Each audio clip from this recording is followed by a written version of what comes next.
Bismillah, Alhamdulillah, wassalatu wassalam ala Rasulillahi amma ba'd. Hadirin dan hadirat serta para pemirsa yang saya hormati. Syukur Alhamdulillah ala kulli hal. Mohon maaf kalau ada sedikit masalah teknikal sehingga kita terpaksa ulang sampai 2-3 kali. Pelajaran kita pada pagi ini adalah tentang doa agar memiliki hati dan lidah yang selamat. Berdasarkan buku ini, himpunan 50 doa Rasulullah sallallahu alaihi wasallam. Hari ini kita akan belajar satu doa saja. Sebab doa yang akan kita pelajari pagi ini agak panjang, sehingga memerlukan penjelasan yang lebih terperinci. Bunyi doanya sebagaimana berikut. Allahumma inni as'aluka tsabata fil amri. Allahumma inni as'aluka tsabata fil amri wal azimata 'ala ar-rusydi wa as'aluka mujibati rahmatik wa azaima maghfiratik wa as'aluka syukra ni'matik wa husna ibadatik wa as'aluka qalban salima wa lisanan sadiqa wa as'aluka min khairi ma ta'lam wa a'udzubika min syarri ma ta'lam wa astaghfiruka lima ta'lam innaka anta 'allamul ghuyub.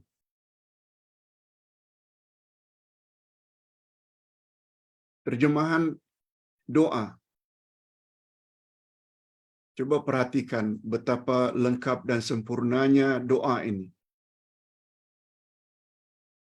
Ya Allah, sesungguhnya aku mohon kepadamu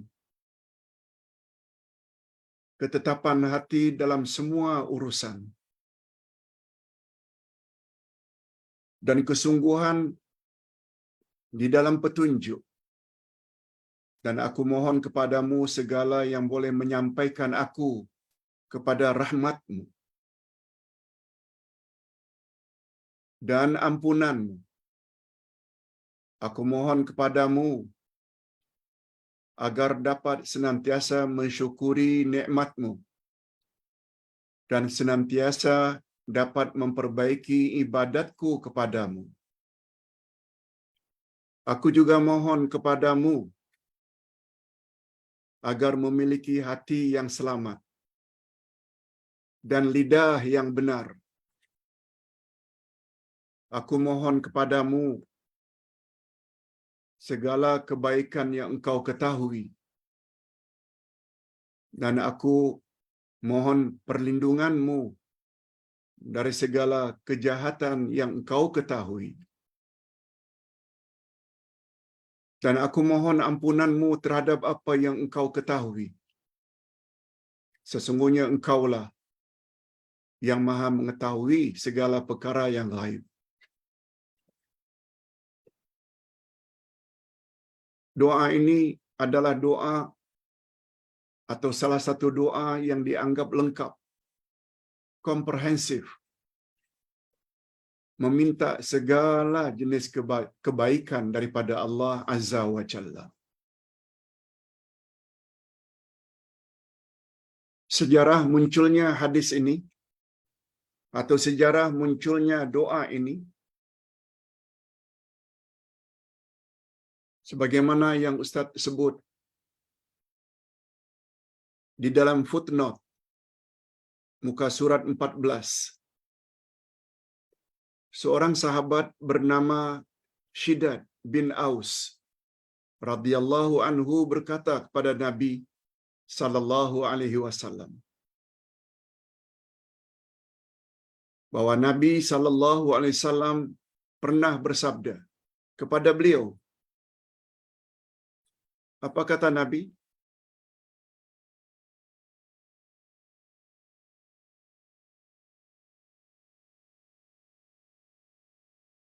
Wahai Syiddad bin Aus, jika engkau melihat ada manusia yang menyimpan atau mengumpul emas dan perak, bila kau tengok ada orang yang banyak harta, banyak mengumpul dan menyimpan emas dan perak, itu lambang bila lihat orang kaya raya, maka hendaklah engkau menyimpan atau mengumpul kalimat-kalimat ini. Kalau engkau lihat banyak orang yang menyimpan emas dan perak,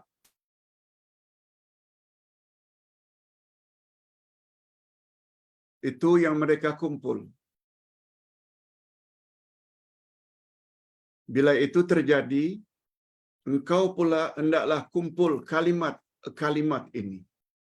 Apa dia kalimat-kalimat ini? Itulah doa tadi. Sebagaimana yang kita telah bacakan dan terjemahkan tadi. Yang dalam bahasa Arabnya, apa kata Nabi?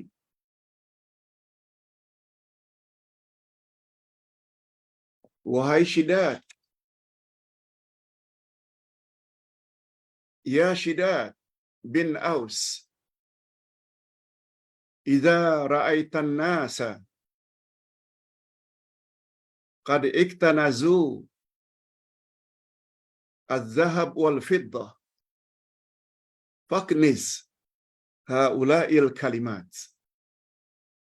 Terjemahannya seperti tadi. Wahai Syiddad bin Aus, bila engkau lihat ada orang yang kerjanya mengumpul emas dan perak,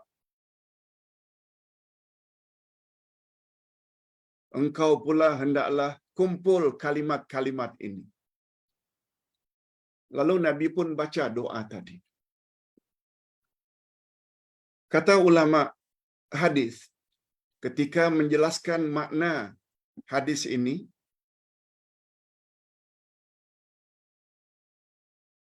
doa yang diajar oleh Nabi itu sangat sempurna, mencakupi segala bentuk kebaikan. Nanti kita akan jelaskan bahagian demi bahagian. Oleh sebab itu, di dalam hadis yang sahih Rasulullah sallallahu alaihi wasallam selalu dikatakan membaca doa ini dalam salatnya. Membaca doa ini dalam salatnya. Tak kiralah dalam sujud atau selesai tahiyat akhir sebelum salam, Nabi selalu baca doa ini.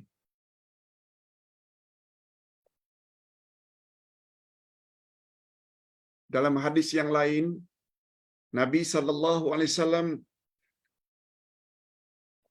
dalam hadis riwayat At-Tabarani dari Ibnu Hibban, Rasulullah sallallahu alaihi wasallam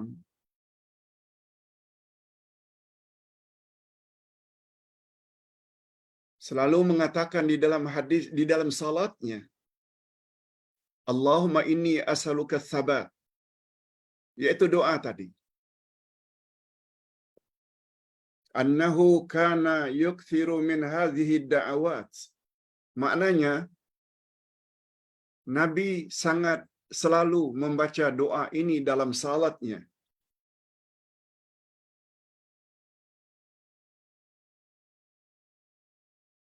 Salat adalah amal yang paling afdal.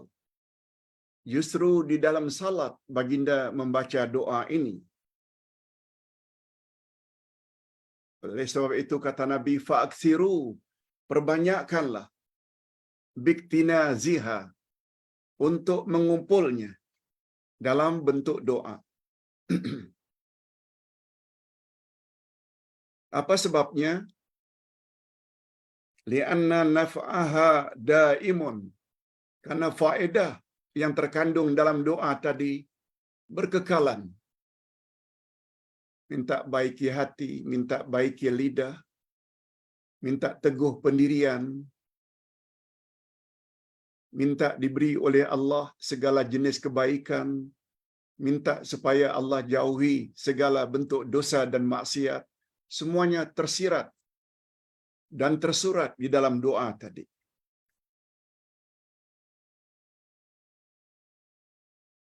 Oleh sebab itu, kata para ulama hadis, ada 7 perkara mustahak yang terkandung di dalam doa tadi. Apa dia 7 perkara itu, Pak Ustaz? Yang pertama, mohon agar Allah Subhanahu wa taala beri hidayah, panduan dalam semua hal. Yang kedua, mohon kepada Allah supaya dapat melakukan amal saleh secara sempurna. Dan yang ketiga, mengandung makna galakan Nabi supaya kita mensyukuri nikmat Allah siang dan malam. Sebab kita baca dalam salat siang malam. Di dalam doa tersebut juga mohon pada Allah supaya Allah memperbaiki hati dan anggota-anggota lain termasuk lidah, supaya selamat daripada melakukan perkara-perkara yang dimurkai oleh Allah. Yang kelima, terkandung di dalam doa tadi, supaya kita senantiasa berjaya di dalam kebaikan, dalam semua keadaan. Dan yang keenam, memohon agar mendapat keselamatan daripada segala bentuk dosa dan kejahatan. Dan terakhir, mohon ampunan Allah dari segala bentuk dosa masa silam, dosa sekarang, dan dosa yang akan datang.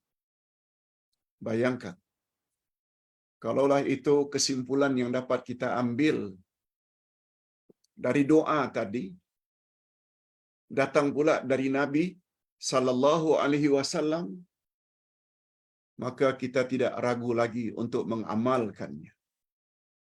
Daripada doa yang bukan-bukan, amalkan doa seperti ini.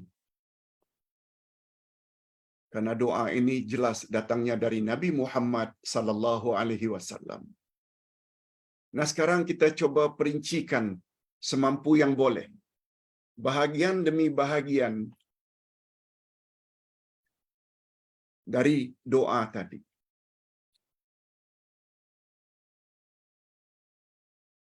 Doa tadi yang diawali dengan Allahumma inni as'aluka tsabata fil amr. Ya Allah, kami mohon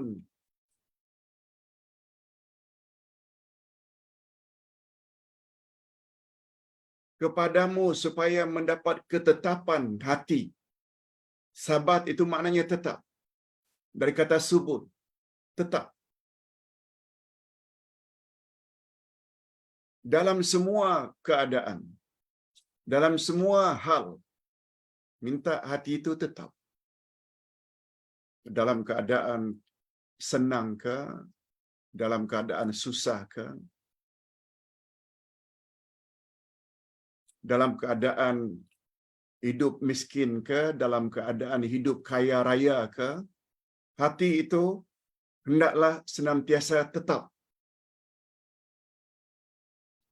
Wahya siratun amatun yandariju tahtaha kullu amri minal umur. Permintaan itu mengandung memohon kepada Allah kebaikan dalam segala perkara.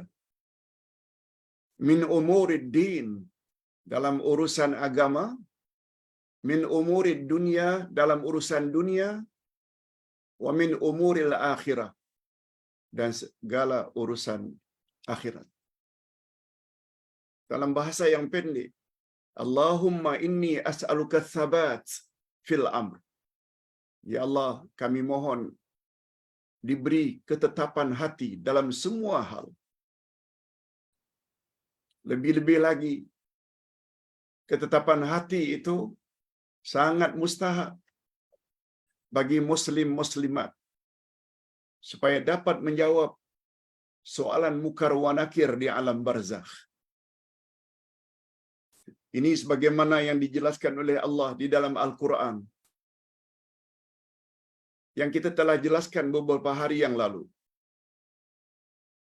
Yusabbitullah alladzina amanu bil qawli tsabit fil hayatid dunya wa fil akhirah. Allah akan menetapkan orang-orang yang beriman perkataan yang sabit di dunia dan di akhirat.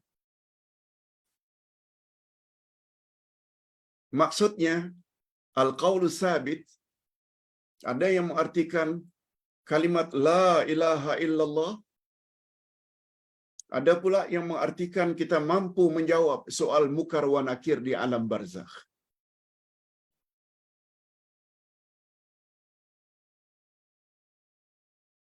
Ini antara lain maksud daripada bahagian yang pertama tadi, Allahumma inni as'aluka thabat fil amr. Disusuli dengan wal azimata ala rushdi. Apa makna azam? Azam maknanya kesungguhan. Ala rushdi, dalam hidayah. Ar-rushd sama dengan hidayah.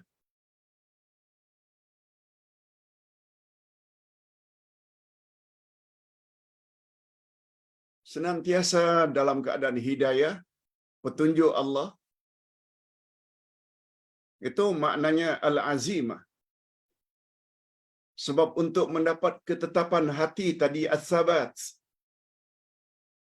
tak akan tercapai kalau seseorang itu tidak ada kesungguhan.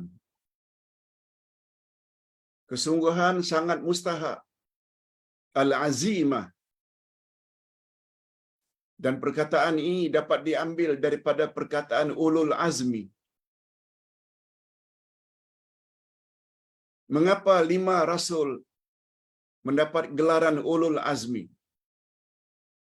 Tidak lain, tidak bukan karena kesungguhan mereka dalam menjalankan tugas menyampaikan hidayah kepada umat masing-masing.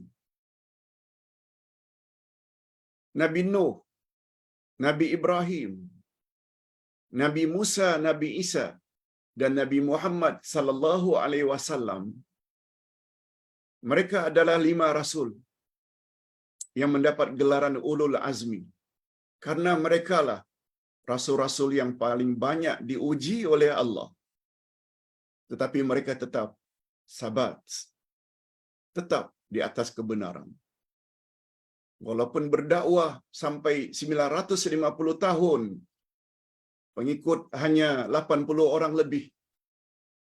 Nabi Nuh, Nabi Ibrahim, walaupun sampai dilempar dalam api oleh Raja Namrud, tetap. Begitu juga Nabi Musa dikejar oleh Firaun untuk dibunuh, selamat menyeberangi Lautan Merah. Begitu juga Nabi Isa, ada kelompok yang berusaha untuk membunuh, lalu diangkat oleh Allah Subhanahu wa taala ke langit. Demikian juga Nabi Muhammad sallallahu alaihi wasallam. Itu semua ketetapan hati mereka tidak berganjak daripada mengharap redha Allah walau bagaimanapun keadaan. Itu namanya azimah.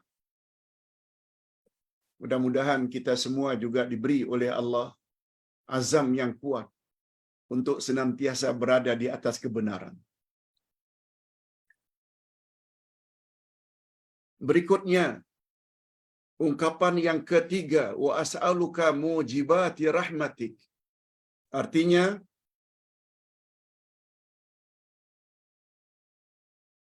aku mohon kepadamu segala yang boleh menyampaikan aku kepada rahmatmu. Rahmat Allah. Segala yang boleh membawa kita kepada rahmat Allah, yaitu kasih sayang Allah. Kita minta kepada Allah. Sama ada dorong kita, beri kita taufik untuk senantiasa buat amal-amal baik, atau dorong kita untuk menjauhi maksiat, sehingga dengan demikian kita layak mendapat rahmat Allah, yaitu syurga. Itu sebabnya Nabi Muhammad sallallahu alaihi wasallam pernah mengatakan dalam hadis qudsi, firman Allah kepada syurga, ya ayyatuhal jannah, wahai syurga, anti rahmati, aku adalah rahmatmu. Allah namakan syurga itu rahmatnya. Itu sebabnya mustahil seseorang akan masuk syurga bila orang tersebut tidak mendapat rahmat Allah. Itu dia rahasianya. Setelah minta sabat, minta azimah, kita juga minta rahmat Allah.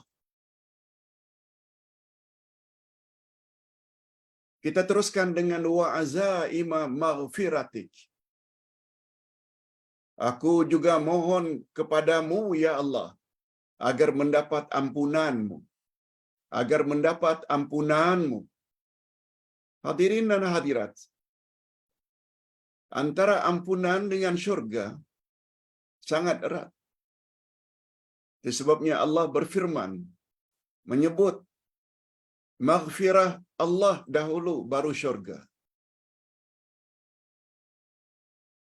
Sebagaimana firman Allah Subhanahu wa ta'ala di dalam surat Ali Imran ayat 133. A'udzubillahi minasyaitonir rajim.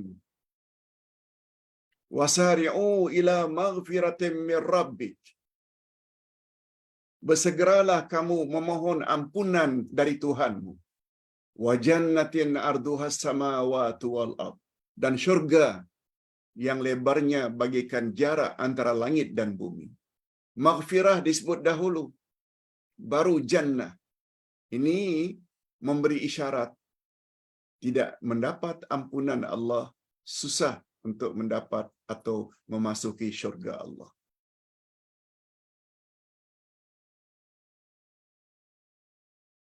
Setelah itu kita mohon kepada Allah wa husna ibadati. Kami juga mohon kepadamu, ya Allah, agar kami dapat melakukan ibadat dengan baik. Husni ibadati. Sebagaimana kita jelaskan sebelum ini, doa yang digalakkan sangat oleh Nabi untuk dibaca pada penghujung salat kita. Apa doa itu? Allahumma a'inni ala zikrika wa syukrika wa husni ibadati. Ya Allah, bantulah kami untuk mensyukuri nikmat-Mu. Bantulah kami untuk senantiasa ingat kepadamu, dan bantulah kami untuk senantiasa memperbaiki ibadat kami kepadamu. Kata Nabi, jangan lupa membaca doa itu pada penghujung salat. Ada yang mengartikan penghujung salat itu sebelum salam, setelah tahiyat akhir. Ini pendapat yang lebih kuat. Dan boleh juga doa itu dibaca setelah selesai salat, setelah salam. Juga boleh. Dua-duanya boleh. Yang kandungannya minta agar Allah tolong untuk senantiasa memperbaiki ibadat kita kepada Allah. Selanjutnya kita minta lagi kepada Allah, wa as'aluka qalban salima wa lisanan sadiqa. Kami mohon ya Allah agar Engkau beri kami hati dan lidah yang selamat.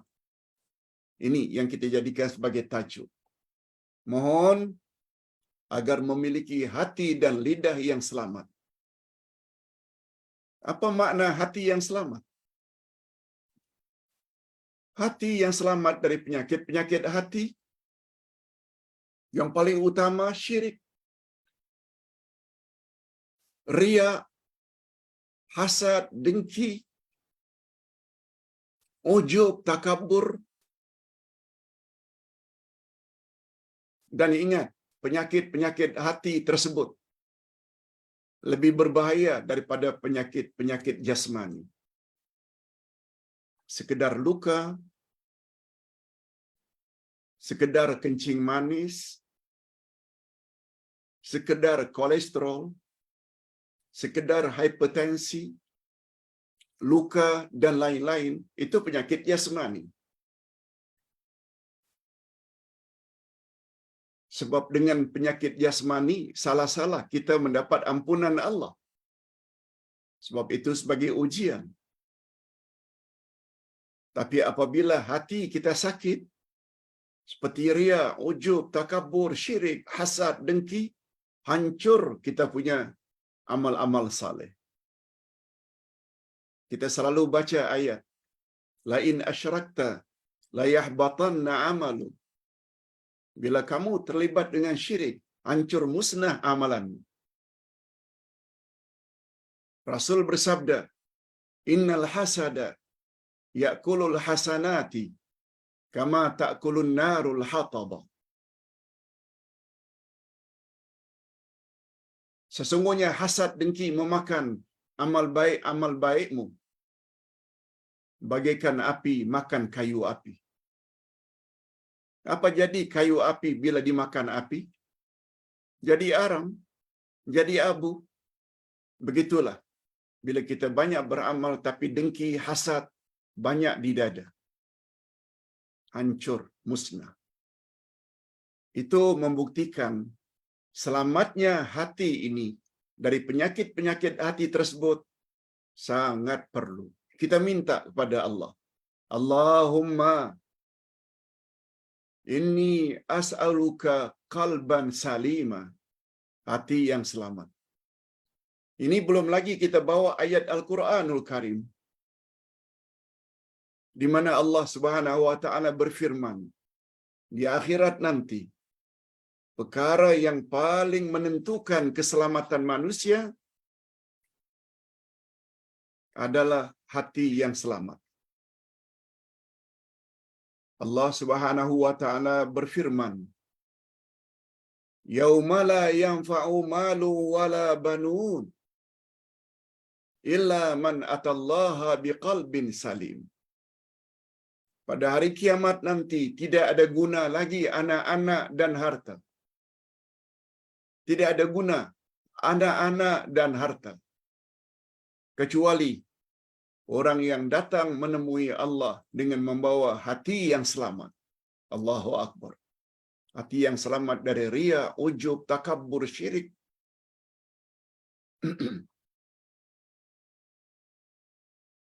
Kita juga minta supaya diberi oleh Allah lisanan sadiqah. Lidah senantiasa bercakap benar. Jangan bohong. Jangan dusta.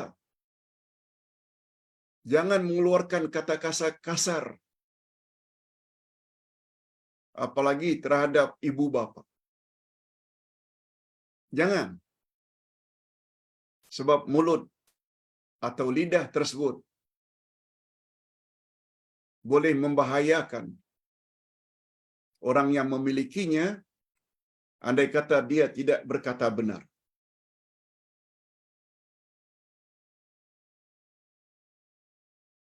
Sebabnya Rasulullah sallallahu alaihi wasallam bersabda, "Alaikum bisidq." Hendaklah kamu senantiasa bersikap benar, berkata benar, berbuat benar. Apa sebab? Fa inna sidqa yahdi ilal bir. Sebab kebenaran itu dia akan membawa kepada kebaikan. wa innal birra yahdi ilal jannah, dan kebaikan pula akan membawa anda ke syurga. Dia bermula daripada as-sidq.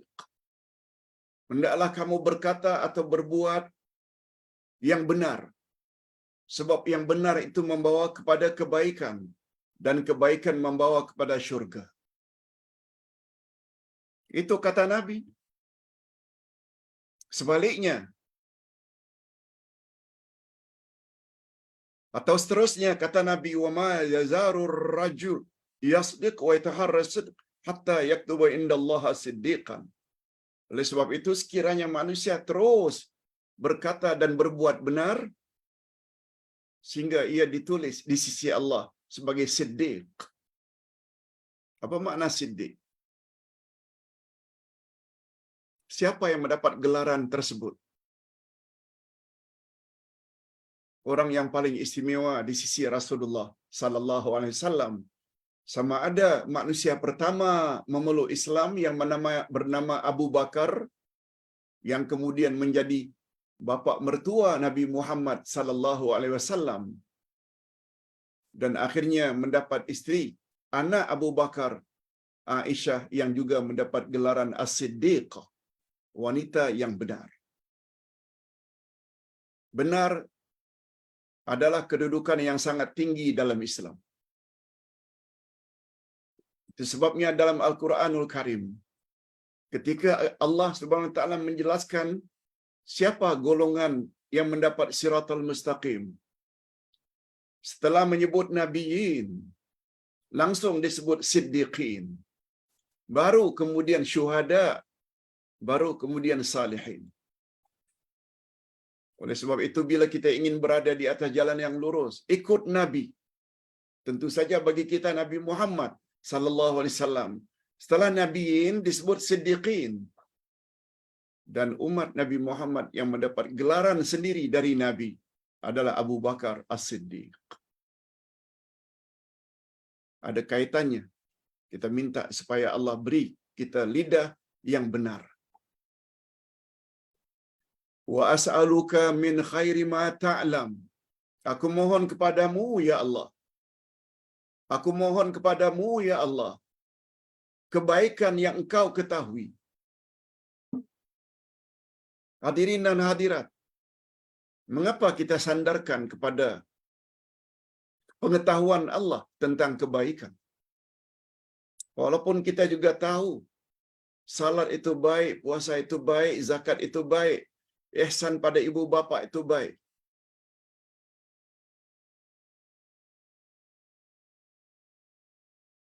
Ini dalam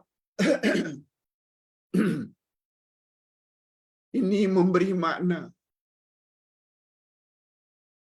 Permintaan seperti ini memberi makna. Kita sandarkan pengetahuan yang baik-baik kepada Allah. Sebab hanya Allah saja yang tahu baik yang hakiki. Ustaz buat contohlah secara mudah. Kita dulu barangkali tidak tutup aurat bila keluar rumah, jumpa orang ramai. Tapi Allah Subhanahu wa taala suruh kita tutup aurat, kecuali muka dan tangan. Betul tak hari ini terdapat segolongan wanita-wanita yang mengatakan itu tidak baik? Yang baik itu buka rambut, dedahkan di khalayak ramai. Itu maknanya. Pengetahuan kita tentang sesuatu itu baik tidak hakiki. Sebab setengah manusia justru memandang menutup aurat itu tidak baik. Tapi kita tetap mengatakan apa yang Allah sebut itulah yang terbaik. Itu sebabnya ekoran dari permintaan seperti ini, ya Allah, aku mohon kebaikan-kebaikan sebagaimana yang Engkau tahu. Kita dahulukan pengetahuan Allah daripada pengetahuan kita.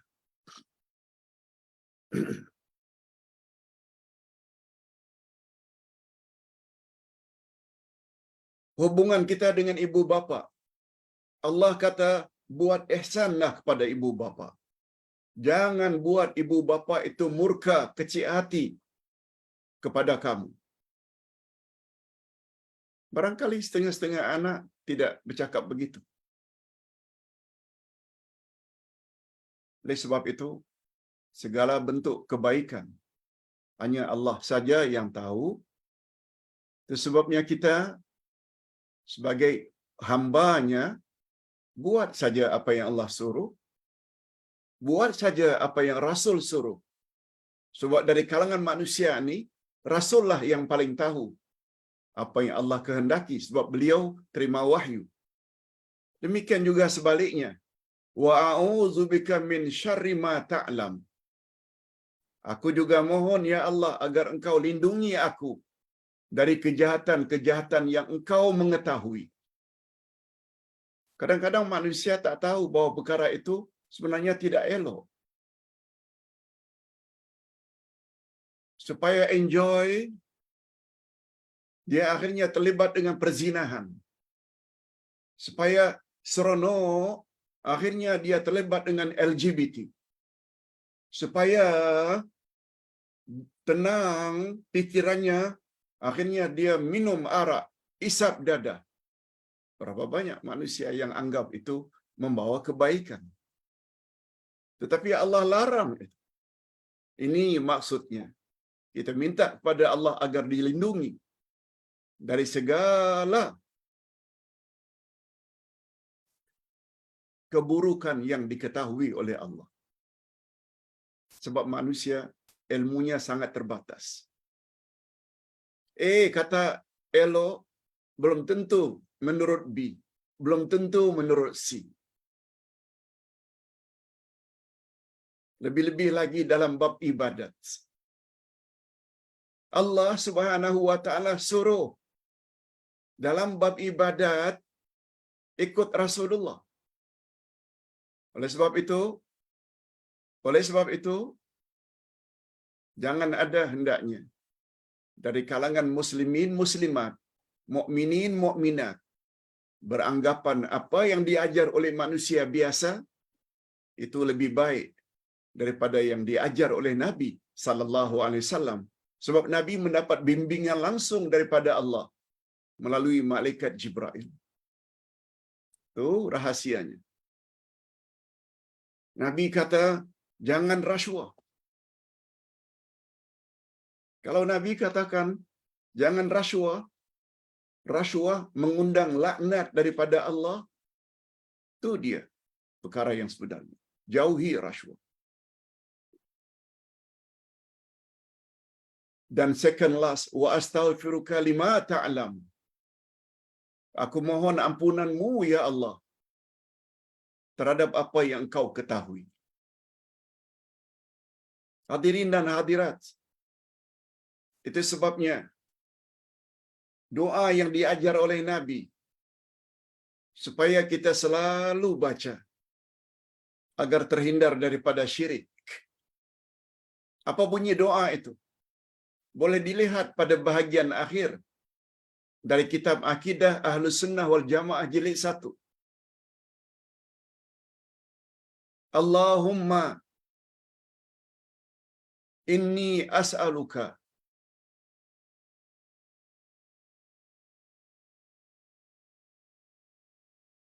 Allahumma a'udzubika min an usyrika bika syai'an a'lamu wa astaghfiruka lima la a'lamu. Allahumma inni a'udzubika ya Allah, aku mohon perlindunganmu min an usyrika bika syai'an a'lamu. Aku mohon perlindunganmu ya Allah daripada syirik yang aku ketahui, wa astaghfiruka, dan aku mohon ampunanmu ya Allah andai kata aku telah berbuat syirik yang aku sendiri tak tahu. Aku sendiri tak tahu bahwa itu adalah syirik. Aku mohon ampunanmu ya Allah.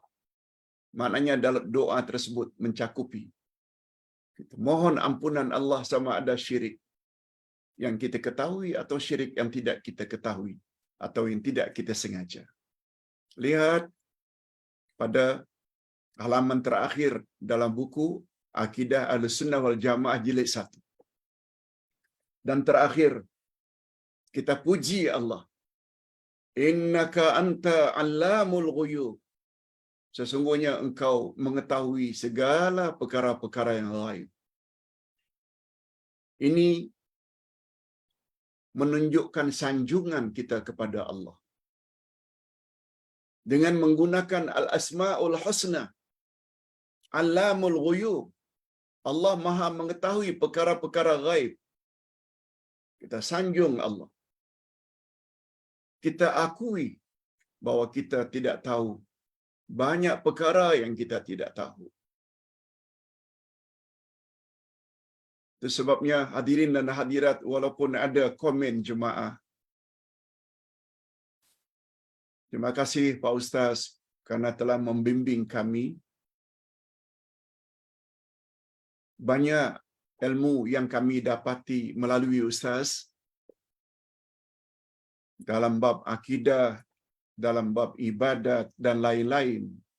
Ustaz ingin beritahu, seseorang bila memiliki ilmu, alhamdulillah, tapi sebenarnya tak seberapa jika dibandingkan dengan ilmu yang dia tidak tahu. Ustaz ulang sekali lagi, banyak manapun ilmu yang dimiliki oleh seseorang, banyak macam mana pun, namun ilmu yang belum diketahui oleh orang tersebut lebih banyak daripada apa yang dia sudah tahu. Ingat selalu kata-kata Sayyidina Ali, memasukkan ilmu ke dalam minda tidak sama dengan memasuki sampah dalam tong sampah. Kata beliau, memasukkan sampah ke dalam tong sampah ada limitnya, ada batasannya, sehingga sampah tak boleh dimasukkan lagi karena penuh. Tapi berbeza dengan memasukkan ilmu ke dalam minda. Semakin kita masukkan, minda kita, akal kita terasa semakin kosong. Semakin kosong. Makin banyak lagi yang kita perlu tahu. Hadirin dan hadirat, ini dulu pengajaran yang dapat kita ambil. Walaupun kita umumkan, kita akan belajar hari ini 3 doa. Tapi kita hanya mampu menjelaskan hanya 1 doa karena dia agak panjang. Doa yang lain kita sambung insya-Allah pada minggu hadapan. Insya-Allah. Dan ingat ya,